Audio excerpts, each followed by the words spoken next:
তিনি বলছেন, my ideas can be put into few words, that is preach unto the mankind their divinity and manifest it at every moment of life. অর্থাৎ স্বামীজি বলছেন, আমার যে ভাব সেটাকে কয়েকটি শব্দে ব্যক্ত করা যেতে পারে। সেটি হচ্ছে সমগ্র মানব জাতিকে তাদের দেবত্ব সম্পর্কে অভিহিত করা। শুধু তাই নয়, সেই দেবত্ব জীবনের প্রতি পদক্ষেপে প্রতি মুহূর্তে বিকশিত করতে হবে। তাই স্বামী বিবেকানন্দ বেদান্ত প্রচারে ব্রতী হয়েছিলেন। দেশে এবং বিদেশে তিনি যতদিন বেঁচে ছিলেন ততদিন বেদান্ত প্রচার করে গেছেন।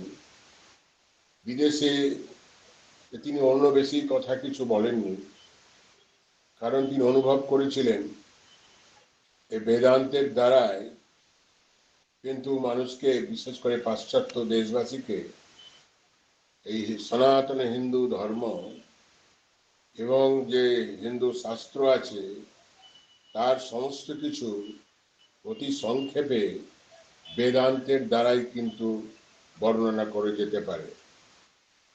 তাই তিনি বেদান্ত প্রচারে ব্রতী হয়েছিলেন।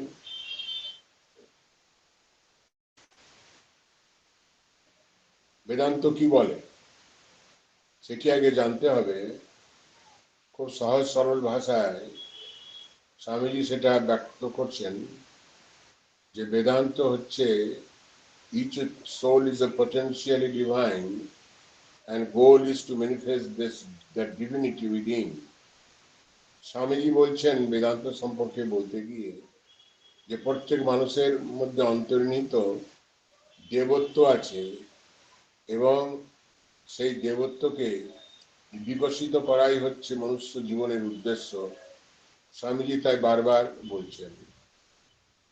বেদান্ত বলে যে মানুষের যে আসল বা স্বরূপ, সত্য স্বরূপ, সেটি কিন্তু জানতে হবে। বেদান্ত সে কথাই বারবার জানাচ্ছে।